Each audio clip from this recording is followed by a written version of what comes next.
candidate forum.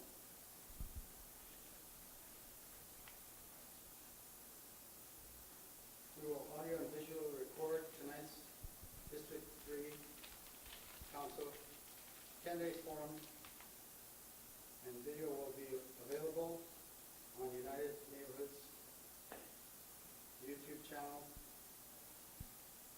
and on Trade TV. We would like to thank our many volunteers who helped flyer, posters, and assist with both nights' candidate forums.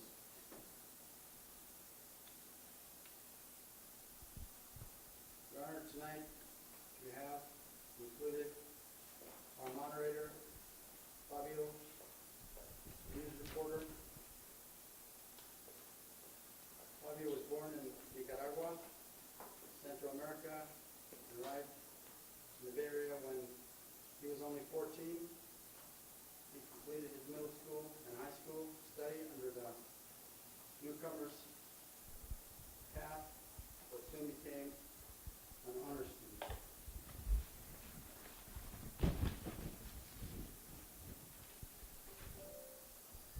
Fabio entered his BA in communications and specialized in journalism from San Francisco State University.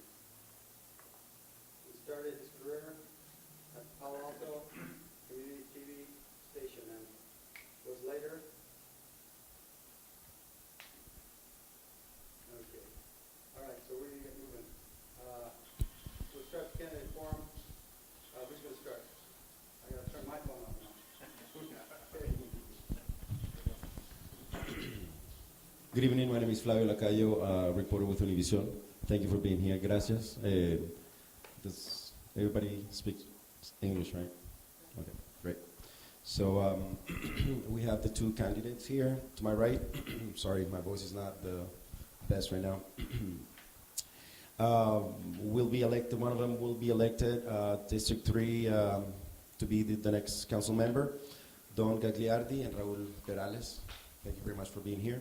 We're going to turn off the cell phones. We're going to ask one question. If you need to ask a question, write it down in the green paper, piece of paper. 40 words, no longer than that. And will not ask negative or attack questions or questions for a single candidate at tonight's debate. We're going to time the questions. Some of them are going to be 1 minute, some of them are going to be 2 minutes. And I think we're all set to start questioning, right? Are we ready? Thank you for being here again. We're going to start with asking you guys, San Jose has many long-standing unsolved District 3, south of 280 neighborhood challenges. The question is, what are two most important unsolved challenges facing District 3 neighborhoods south of 280 that you, as our council representative, will be solving in your first 2 years, and how will you develop realistic, workable solutions with neighborhoods? You have, according to this, 1 minute to answer the question. How are we going to do I can start, if that's all right. Sure. Go ahead. Okay. And good evening. My name is Raul Perales. Thank you for being here tonight. And there are several challenges south of 280 here in our district, but two that I'll highlight right now involve around crime and involve with our youth. And so there's a lot of issues stemming with crime with gangs in the neighborhood, but I'm going to focus on the crime of prostitution that has always plagued this neighborhood, but over the last 4 to 5 years has grown out of control. And one of the units that we lost in the police department over the last few years was our vice unit that specifies on crimes like prostitution. So bringing back and restoring our department will help us to bring back units like that, so that way we can focus on working with that crime. The other issue is involving our youth, and this area has demanded a middle school for years and fell through the cracks in planning and trying to get one here over the last few years. I know that the community wants to see one, and I'd like to make sure that that's something that we can get done. Good evening. So, two of the issues that I see bedeviling this community are one, as my opponent has mentioned, crime, and that's quality of life crime, including prostitution and other quality of life crime. And I intend to focus on rebuilding our police department. Crime and public safety is my top priority, and I want to focus on issues, the broken windows approach that Mayor Giuliani championed in New York. I think that is the answer to dealing with crime matters. The other issue that I know is of very great importance is that we get finally a park in the Tamian area. That's one of my top parks priorities. That is a focus for youth, and I will make that a priority in my first 2 years. Thank you. Both of you are heavily supported politically and financially by special interests. Chamber and Downtown Association, or the POA, and labor, that expect you to advocate for their interests that many times have conflicted with voters and neighborhoods' best interests. Explain clearly how you will balance the conflicting interests of your special interests and residents. How much time? You have 1 minute. 1 minute. So let me say this. In San Jose, the real divide and polarization is not Democrat, Republican. It's Chamber of Commerce and Labor, and I'm proud to have the Chamber of Commerce support. But when I met with them, I told them that I supported the minimum wage increase, which was something that they were very vigorously opposed to. And I asked them how they felt about that, because I told them I am very independent-minded. And they told me, that's fine. We just want to know that we're going to get a fair hearing from you. And I said to them that was the right answer. I am an independent person. I think independently. Anyone who knows me knows that my independence is there and that I will not be beholden to any special interest. Thank you.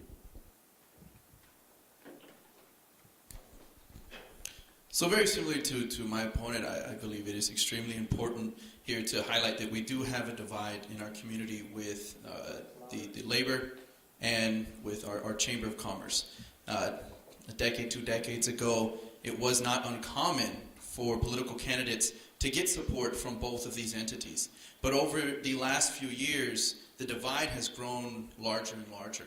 And I think this is a perfect time to be able to come back and have a candidate that can work with the entire community, our business community, our labor community, to be able to join together to finally get something done here in the city.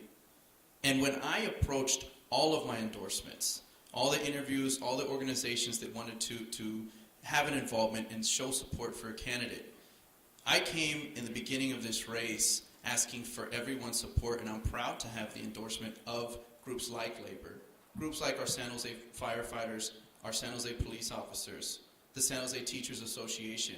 And I think it's my experiences that have led them to stand with me, knowing that I do want to bring our community together. San Jose was the safest, largest city. Now crime rate is higher than California and U.S. averages, especially property crime. Every candidate and city official talks about it and about the solutions that they have, while millions of dollars are spent in police budget. What exactly is the problem that prevents San Jose from reducing crime? You have 1 minute.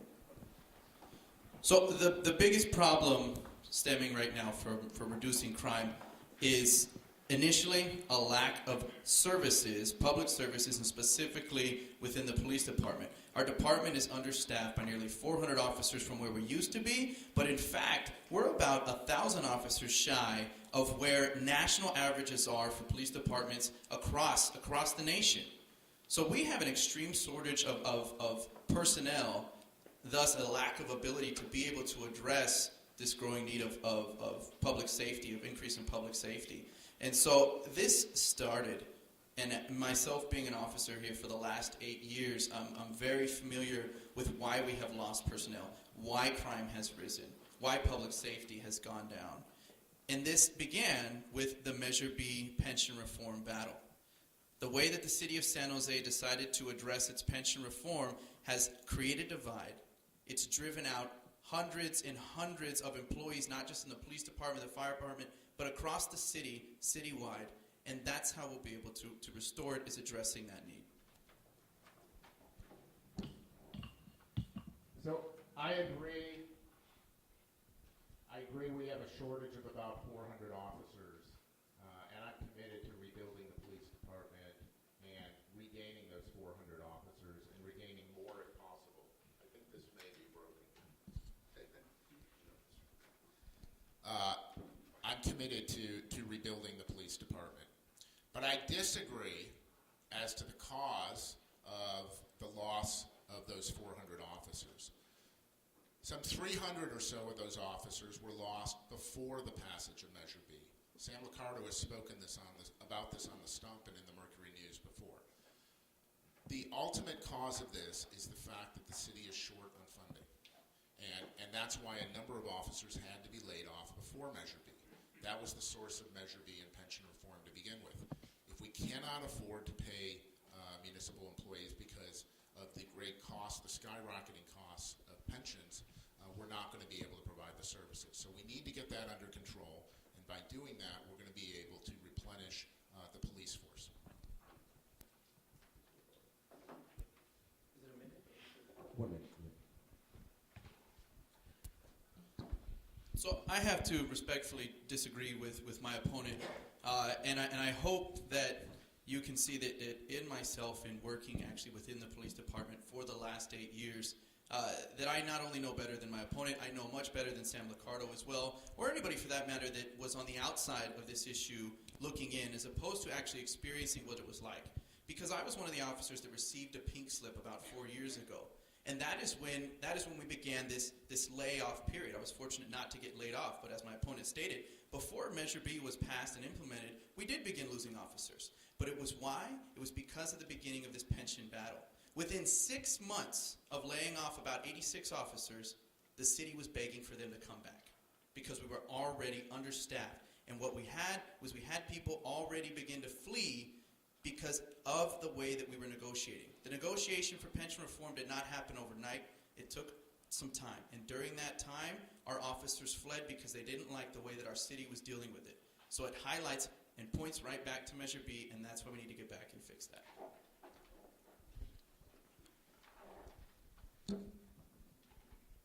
So this is a factual issue in the past that you can look up and verify which of us has the best recollection. Again, I think my opponent has admitted there was a loss of officers before Measure B went to the voters. And no city's going to lay off officers unless there's a necessity. And the necessity was we didn't have the money to pay the officers. And the city insisted that officers take a 10% pay cut, which was across the board for all city employees. Again, this was necessity based on financial concerns. And so that ultimately is the issue. We need to ensure that the city is fiscally solvent, has the funding to be able to pay the bills. Because ultimately the general fund that pays for our municipal services is the fund which is the guarantor of the pension obligations. And if we don't have enough money to do that, we can't pay for services, and that includes existing police officers.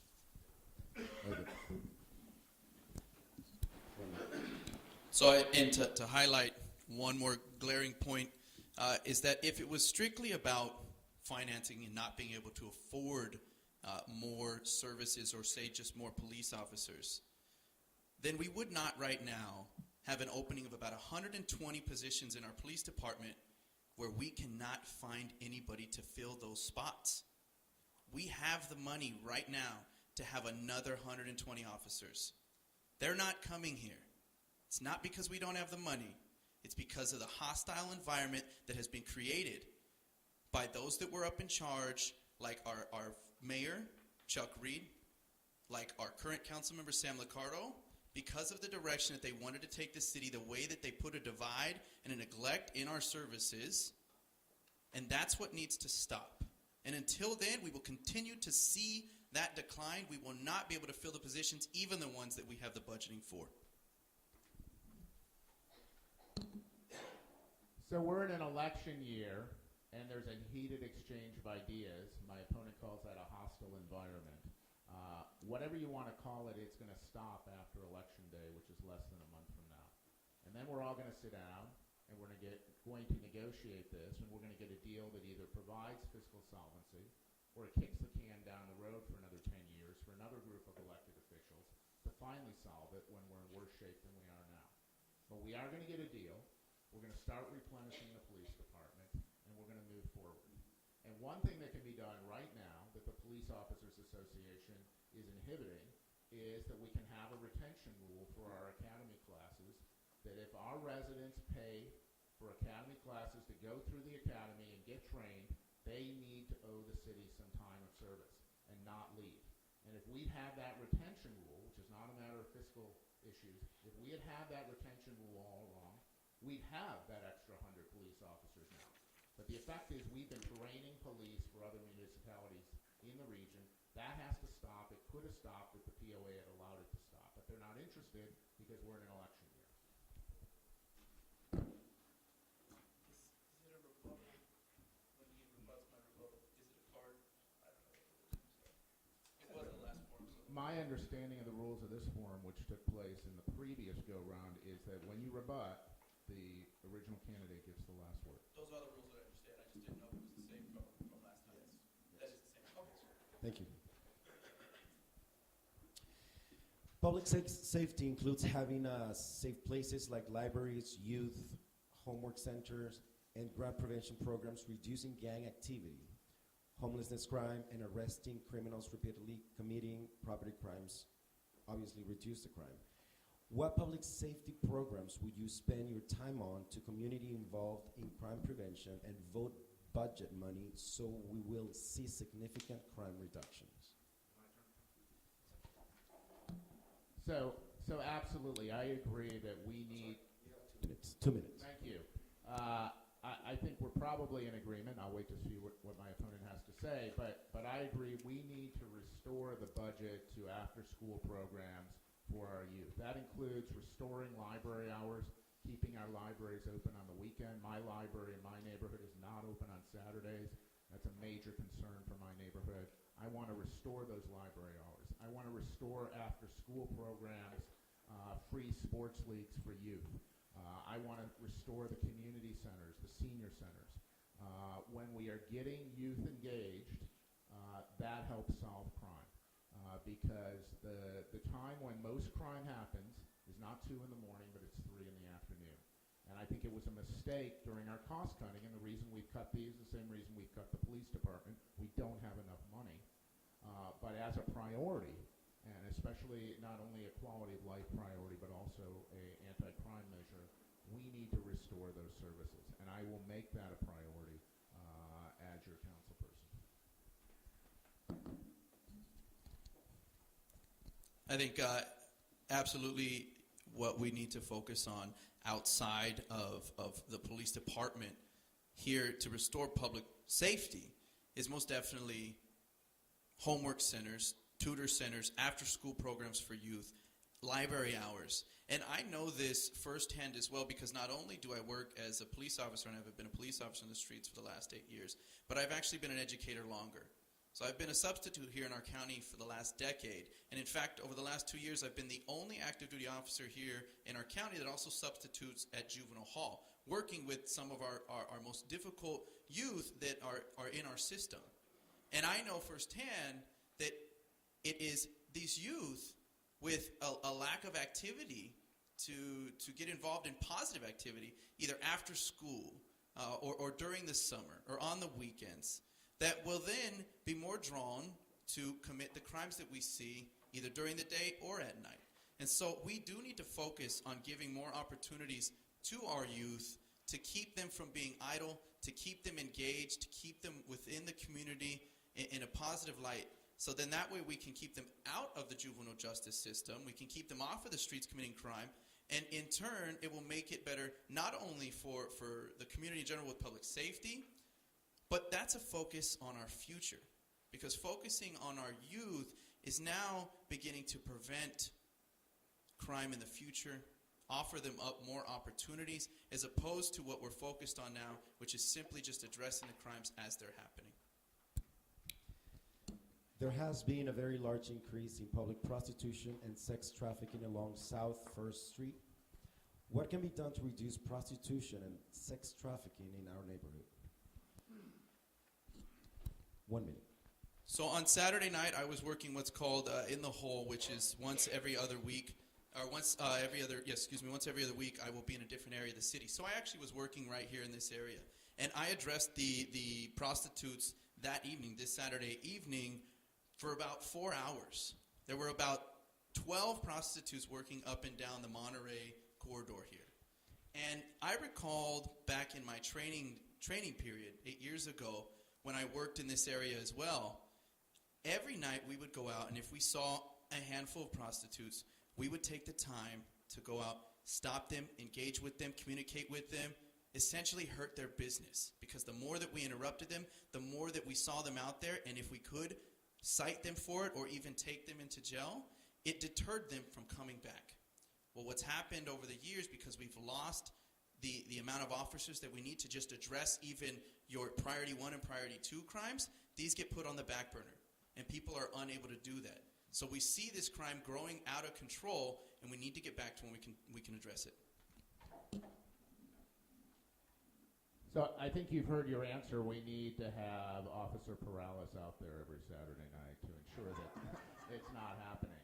And I say that only half jokingly, because the reality is, as my opponent has suggested, when the police make this a priority, the problem goes away. And I will say there are other parts of the city where the problem doesn't exist, because if the problem were to manifest there, the police will still make it a priority to make it go away. We need to ensure that the police department, and I'm not blaming Officer Perales or his colleagues, I'm blaming higher-ups within the department who set the tone about what is going to be a priority. They need to ensure that in our less prosperous neighborhoods, that these quality of life problems are not beleaguered.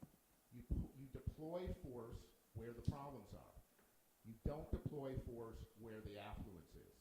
And I think that's an important principle that has been lost, not only in the police department, but everywhere. That's why St. James Park is so beleaguered. That's on the north side of the downtown. We're here on the south side. That's a problem we've had, and that's something I want to change. We need to deploy force where the problems are, take a broken windows approach. Santa Clara County's unsheltered homeless population in the last 3 years has grown to 5th largest in the nation, and San Jose, unfortunately, is leading the nation in most homelessness categories. The Jungle, for example, is the largest homeless encampment in the nation. Will you strongly advocate for city, county, and water district to move homeless away from unsanitary and dangerous creek and river encampment to better homeless temporary housing areas with public services and sanitation easily available until state, federal, and private funding is found to permanently house an estimate of 4,700 homeless living on streets, abandoned buildings, or encampments? You have 3 minutes. So I want to say, not only will I strongly advocate for these things, I already have. I've been doing it on the campaign trail. I believe I did so in this very room the last time we had a candidates forum. A variation of this question is asked in all the candidates forums, and this is the 10th candidates forum this year, including going back to the primary. And my proposal, which I've advocated for, is that the county and the city should partner on a short-term crisis solution while we await for the long-term housing with services. And the short-term crisis solution that I have proposed is that the county supply the land in the form of the county fairgrounds. It's already owned by the county. It doesn't have to be purchased. And the city provide the funding for micro-housing to house the county's homeless population, which is somewhere in the range of 7,000 in most estimates. And the fairgrounds, I believe, is large enough to do that with wraparound services. The homelessness service agencies can serve the homeless population there instead of going down into our creeks and into our parks. The homeless can be fed there instead of in St. James Park. And we can humanely deal with the situation in that respect. The only thing that really has been an impediment, and by the way, some variations of that are already underway, the homelessness encampment you allude to is already being disbanded, with some people finding permanent housing. Some people are going to be housed elsewhere in micro-housing. Some of them, I'm told, will be at the fairgrounds. But we don't have a comprehensive plan. And by the way, the motels are not a comprehensive plan. That's for less than 100 people out of 7,000. And those people have Section 8 vouchers. So we need a more comprehensive plan. I'm the only candidate I know of who has proposed a comprehensive plan, but what really requires is that the county and the city actually cooperate and we have leadership. And we haven't had leadership because if you have 100 people, you're going to have 101 ideas about how we're finally going to solve the homelessness problem here. And what we need to do is convene everybody together, get them in a room, just like writing a constitutional convention, and emerge with a plan. I'm not wedded to my plan, but it is a proposal that would comprehensively solve it, and I haven't heard an alternative.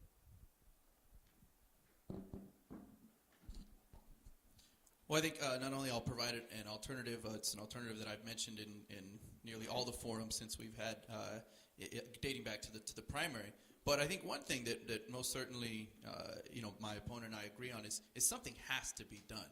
We have to address this issue, and I like the way that the question was phrased because it highlighted the specific points of what the real issues are. The issue that we have one of the highest growing homeless populations. We have one of the most populated encampments right now here in part of our district as well. So that the problem is certainly a crisis, and we need to address it as such, but we need to look at it as a human rights crisis, as opposed to looking at it as an issue where we are working against our homeless population. We need to work with our homeless population to find real solutions. And in my approach and in my research of a solution, what we have here in San Jose, and one that's working nationwide, is a program called Housing First.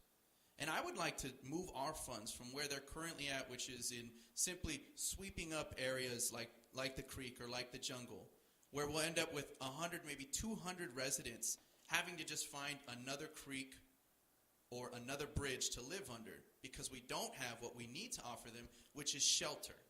And so the Housing First program that I'll support, where we direct our funding to, can do this. And it's a two-pronged approach. Number one, we need to make sure that we have enough adequate short-term temporary housing. And this is where my opponent and I do differ, because in his plan, he supports utilizing the county fairgrounds. The problem there is it's county land.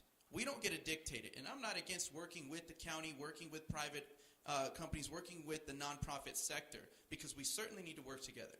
But we as San Jose need to take responsibility for our residents. And we need to make sure that we're doing something and not relying on someone else. Which means we need to identify locations and property that's in San Jose, that's owned by San Jose. And as opposed to having to construct new housing, we need to use housing that's already there, because the crisis is happening now. It's not happening next year. We don't need housing in 6 months. We need it now. So I support using already underutilized properties like the hotel-motel conversions that will generate immediately several hundred rooms where we can utilize to house our homeless now. Secondly, the second prong is that we need to make sure we are developing enough long-term affordable housing. Because if we're only addressing the short-term issue, then we're never going to have anywhere to transition our residents into. Thank you. We have a question from... So I'd just like to make a couple statements about what I just heard. First of all, on the motels, I want to be very clear. The proposal that was passed by the city with the motels, fewer than 100 units, not hundreds, fewer than 100, and those with Section 8 housing. That's already in the works, and by the way, they're having trouble actually implementing that program because of all the logistical hurdles. Secondarily, the idea that we're going to use city properties and do it right now, I agree with that if we can find the appropriate city properties. The devil in that is we can't find the appropriate city properties that we're going to actually be able to implement. And if we're going to have a concrete proposal, we need to identify those properties. When they were looking for an A's stadium, they had to identify potential properties where the A's stadium could go, and that was tough. And the same is true when we're looking for housing for the homeless. So a real proposal that's a real solution actually has to suggest what those properties might be, and I haven't heard that. So it's very nice to say we'll put them in abandoned city properties or city-owned properties, but we don't have the appropriate properties, I believe, and I haven't heard that from my opponent as to what exactly those properties would be. Thank you, I'm sorry. I said, there's a record for 30 seconds, but I said a minute, so. Okay. So, in fact, there are numerous unused city properties throughout our entire city. One of them, a huge glaring property where the suggestion has come up but been shot down, is our underutilized in our second police substation down in South San Jose, which has not been used since it's been built. Will it be an emergency shelter for our homeless? In a crisis, we can utilize what we have. Just like the crisis in Louisiana when they used the Superdome. When you have a crisis and you have your homeless residents out in the streets, in the creeks, under the bridges, we need to be more creative. We need to find places that are already there, like the hotel, motel rooms, which we could identify hundreds of them. Not less than 100. Currently, we already have under 100. But we do have facilities here which are unused and vacant, where we need to identify, be more creative in this crisis to house our homeless. Continuing with the homeless theme, we have a question from our residents here. It's in Spanish, and I'm going to translate it. ¿Cuál es tu decisión para el plan de la ciudad de construir el hotel para homeless en la calle Primera? What's your decision about the city plan to build a hotel for homeless people on First Street?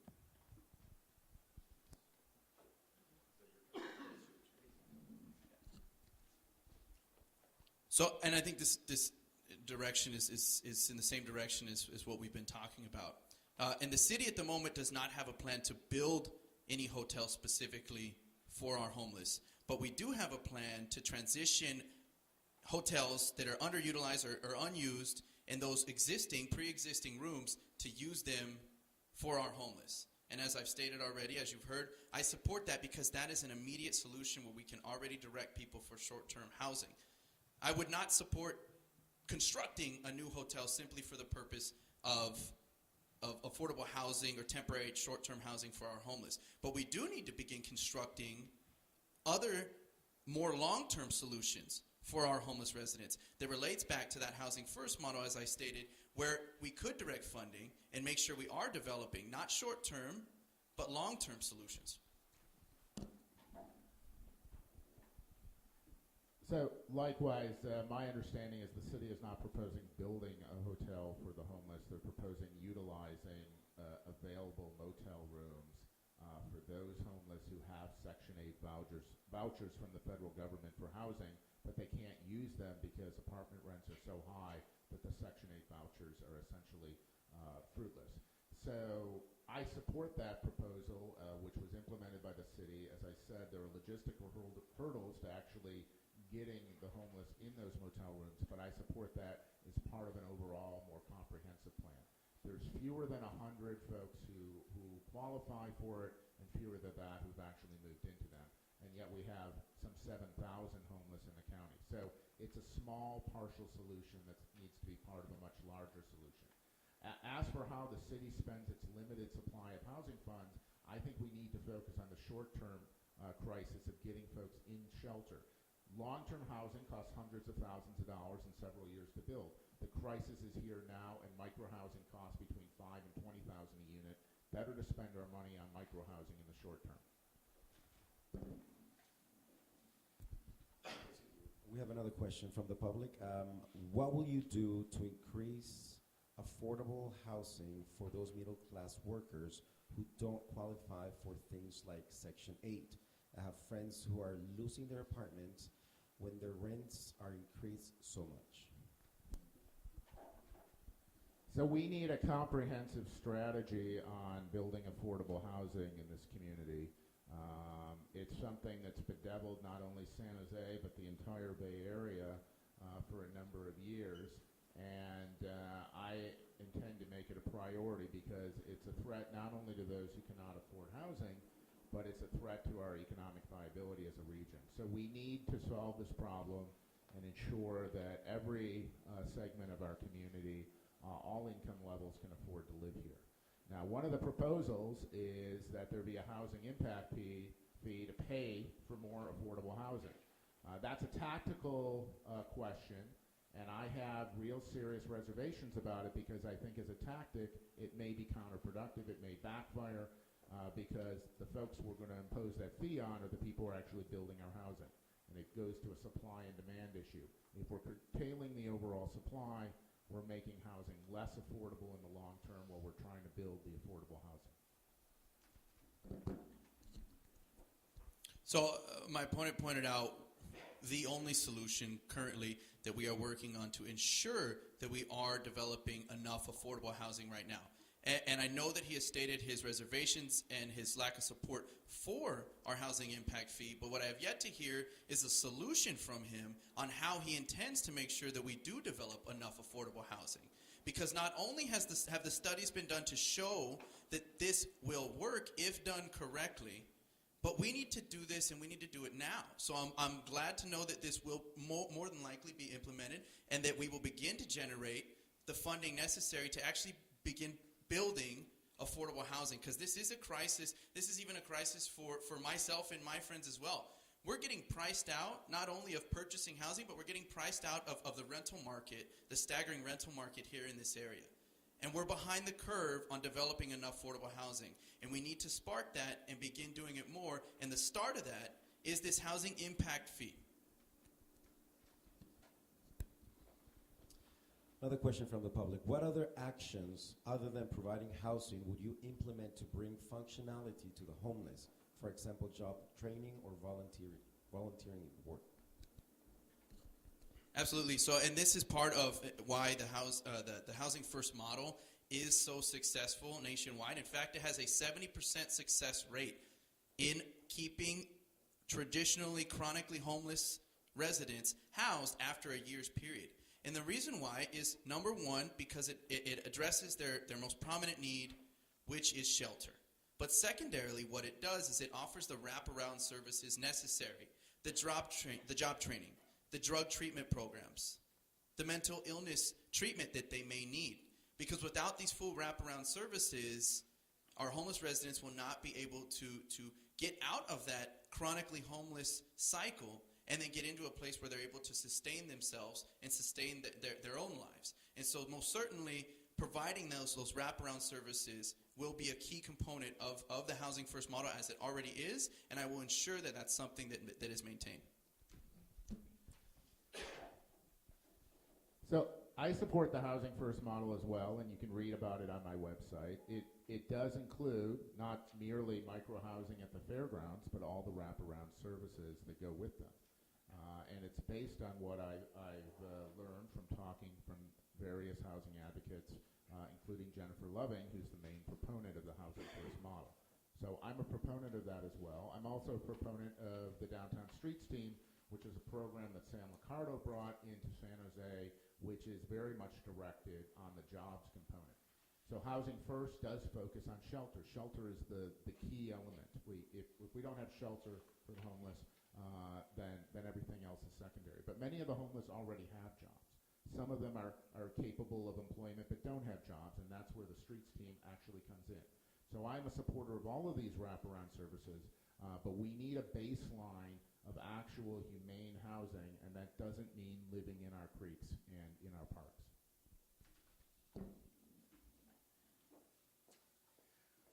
Okay. City has promised for over 25 years the residents a large 4-acre park at Temian Station. Last week, Rocket Ship School withdrew its application to rezone former VTA property that San Jose bought with park impact fees. Will you support opening a large park in the next 2 years at Temian Station? Please answer yes or no, and why. This is a 1 minute. So the answer is yes. I alluded to this earlier, to an earlier question, and not only will I support that as a top priority among my parks priorities as your councilperson, I've been supporting that for years. I've been with the community as a downtown neighborhood leader, going back half a dozen years or more on this issue. So it's not new to me. I didn't learn about it simply as a candidate. I've known about it for years, and I feel like this community has been misled and has not had promises fulfilled to it. So I will work on ensuring that the community gets a park. Thank you. So the answer for me as well is yes, absolutely. And it's been 19 years since the Tamian master plan has been drawn up, and this community has been promised its parkland. And yet in the meantime, where other parks have been developed in other areas of the city and even our district, the Tamian area has still been left out on getting its park for its community, as well as what I alluded to in my opening in regards to something else that they've been requesting, which is the middle school. And this is something that was attempted to be resolved with Rocket Ship when they wanted to come in, and as they pulled out, and another charter also pulled out recently from their development of a middle school. So we have those two pressing needs here that this community has voiced, and I will most certainly be an advocate to ensure that that's something that gets a priority addressed immediately. A question from the public. Silicon Valley imports workers from other states and countries because they have wanted skills, while San Jose has many people without desired skills. Question. What can San Jose do to help our residents get better skills, jobs, so that they can afford housing and other needs for themselves and their families?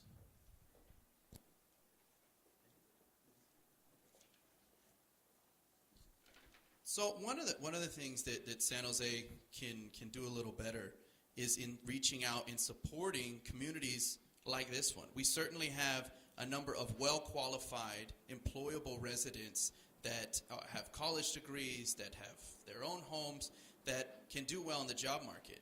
But especially in communities like these, we need to ensure that we're offering up the opportunities for our residents to be able to be employable. We need to make sure we're offering up the services, whether they be in languages, whether they be in small business development, or in supporting those residents that already own small businesses. And there are a number of programs here in San Jose that we offer up, but they are predominantly addressed to support those in the core urban center of our downtown, not outlying areas like this area where you have 100% of the businesses being small business owned, as well as a lot of the information that we provide is only in English, and we don't reach out to the rest of the community. We need to do a better job at doing that. So this is fundamentally a question of education, because education is the key to developing the skills that makes our residents employable in the 21st century. And unfortunately, the City Council has relatively little to do with education policy in our community. We have 19 school districts in this city. But one thing that the City Council can do is help with the supplementation of that educational process. The after-school programs that I alluded to that can help with preventing crime can also help in cultivating tomorrow's leaders. And so, as I say, I intend to make those after-school programs a priority. Mentoring programs is part of that. I'm a member of the Rotary Club of San Jose. We have adopted Washington School and provide a number of services to students there, educational extra opportunities and the like. And there are other opportunities built on that model that your council person can help facilitate with those better off in our community to help further those opportunities for those less fortunate. A question from the public. Is there a way to raise necessary revenue for our city without deploying a regressive sales tax which disproportionately hurts the poor? Yes, absolutely. We need to be able to monitor the use of our funds, the investment of our funds that we currently have already, as well as we need to improve our economy here in San Jose, and especially where we can start in our urban center here in our district of downtown. We need to do a better job of selling to new businesses to bring them into our community so that way they can invest here, and without even raising taxes, we can already generate the revenue that comes from these businesses wanting to do business here in San Jose. And a number one reason why we're losing them at the moment, whether it's losing current businesses that are shutting down and moving out of the area, or whether it's new businesses, new investors coming into the area and being turned off and deciding to take up shop elsewhere, is because of the growing crime that we have still yet to address, which is why I want to make it a priority that we address that, so that way we can restore this as an area that's not only attractive, but we can lure in the business necessary. So I had understood that my opponent was in favor of a sales tax increase, so I'm a little surprised by his answer. I do agree with him that preferable to taxing our residents through sales taxes, which is regressive, we should grow the economy, bring in new business that pays taxes instead of having residents pay increased sales taxes. I've been a proponent for that as a member of the Downtown Business Association. I will make that a priority of my term as councilperson, and that is the better way to approach the issue. But even within the framework of taxing, if we were required to impose taxes, there are preferable ways to tax. A property assessment, which we applied for our libraries in June, is not a regressive sales tax. It required a 2/3 vote. The reason that our leaders very often go to a sales tax is because it only requires 50 plus 1%, and therefore it's easier, even though it's regressive. I think we should do the right thing, even though it may not be the easy thing. Will you work with the new mayor and fire department to put a fire engine with water pump and hoses at Station 30, improve fire response for nearby neighborhoods, and to not leave District 3 neighborhoods with fire engine for fires? So the answer is absolutely. The answer is absolutely yes. I believe Fire Station 30 is the one over on Ozare. And so yes, that's a scandal that they're without a water truck, and so we need to be able to provide, just like the police department, we need to be able to provide our fire department with all the assets necessary to do the job, and so I will work to do that, not just at Fire Station 30, but throughout the city. We deserve to have police protection and fire protection. Public safety is the top priority, and it will be my top priority. So I know this is an issue pressing here in this community because you experienced that firsthand when it was basically unknown to the community that Fire Station 30 did not have the availability to put out a fire because they didn't have water. And so when that came to light and the realization that we had stations like that, most certainly the community was demanding that change, and that'll be something that I as well will demand, that we ensure each of our fire stations have the availability to do their complete job, to provide the services necessary. And I as well am proud to have the endorsement of the San Jose firefighters, because they understand that I get what's happened to them is the same way it's happened to the rest of our public employees here in the city, and the reasons as to why they're deciding to leave, why our leaders not putting the importance necessary to work together to ensure that we have not only the personnel, but as well as the supplies necessary.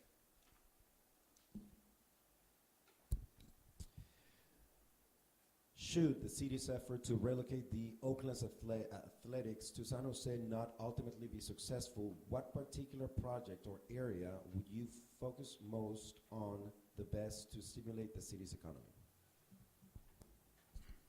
So if the A's fail, and if we fail to develop in that area, I think one thing that can't be forgotten is we certainly have to still figure out what we're going to develop in that area.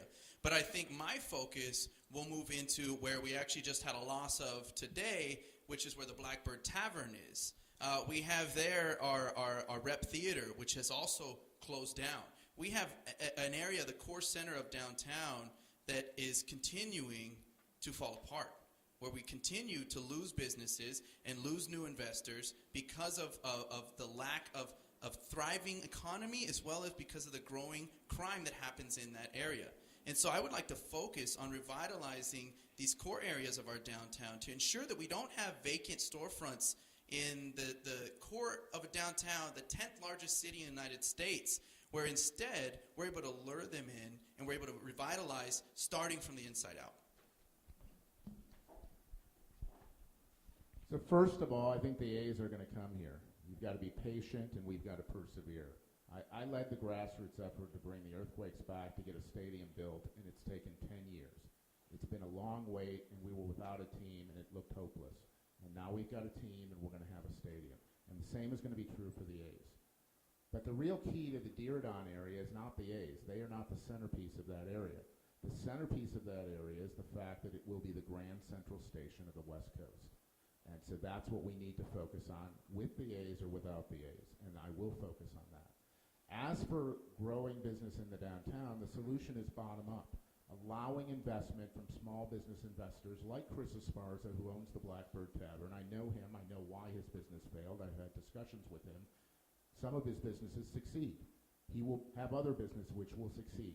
That's what happens with small businesses. Restaurants fail all the time.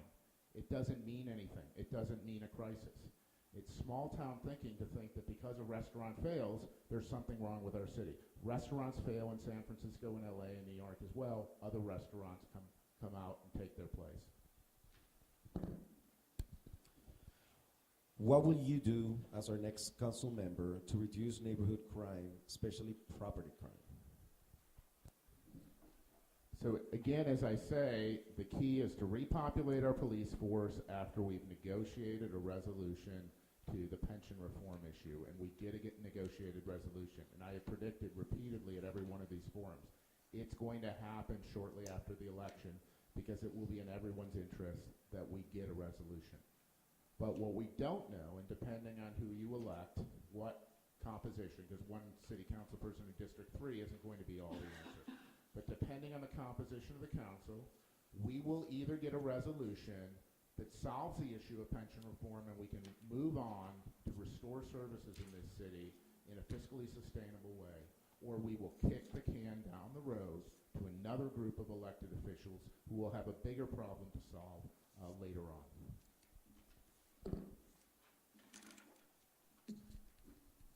So I initially with the idea of our property crime, it does stem back to exactly what my opponent is talking about, and it's the lack of personnel, the lack of an ability to actually investigate and address these crimes. And there are statistics that recently came out in the De Anza Post that state in a dollar amount. In 2007, we had about $58 million in property value lost. And now in 2013, we have about $76 million in property value lost. But that's not the staggering statistic. The staggering statistic is that in San Jose, we had a 50% recovery rate, where we would recover 50% of that stolen property. That has dropped to about 40% now. And why? Because of our lack of ability to be able to have the personnel necessary to investigate and address these crimes. Our burglary unit is now down to one main full-time officer with another officer there, and what they're doing is simply just investigating and going to trial on crimes where we out in the street are able to make an arrest. We need to be able to restore those units to get back to a time when we can address these crimes.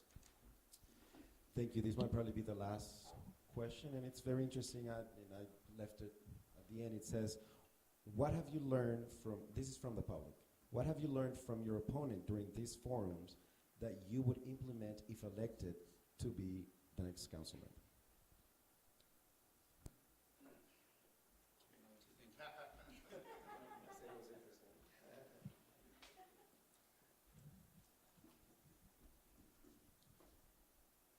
I couldn't say that I would implement this, but one of the things, and Don may remember, we sat down for an interview with the BIA, Building Industry Association, and he brought up an idea in regards to where we can tax differently on being able to hopefully generate some income for affordable housing. And it was in regards to spreading the taxes. Now, I think both he and I probably agree this would not be supported by our homeowners here in San Jose.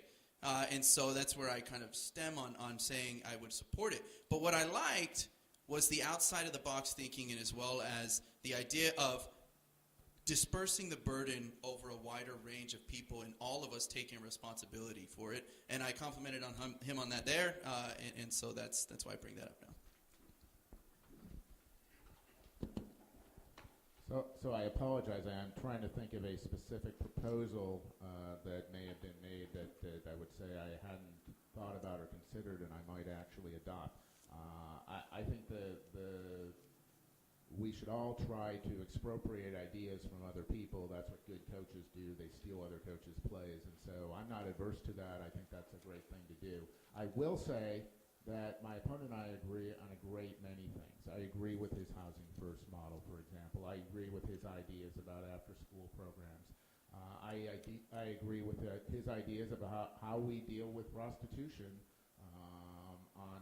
in this neighborhood. So there's a lot of areas of agreement that we have, and it's just that there's one salient issue that I think that everyone knows about, that the chamber and the labor disagree on, and we're on opposite sides of that aisle. But I applaud his community mindedness and his openness to new ideas. Okay, I think this is it. We just want to thank you very much, Mr. Don Gagliardi and Señor Raúl Perales. Thank you for being here. Thank you to our audience for being here. And there was one question, and I'm pretty sure there are so many questions that you want to ask them, and you will have the opportunity to meet with them and ask them a question face-to-face during the next 30 minutes, right? Yeah, so you have 30 minutes to abuse and use these gentlemen right here. Thank you very much.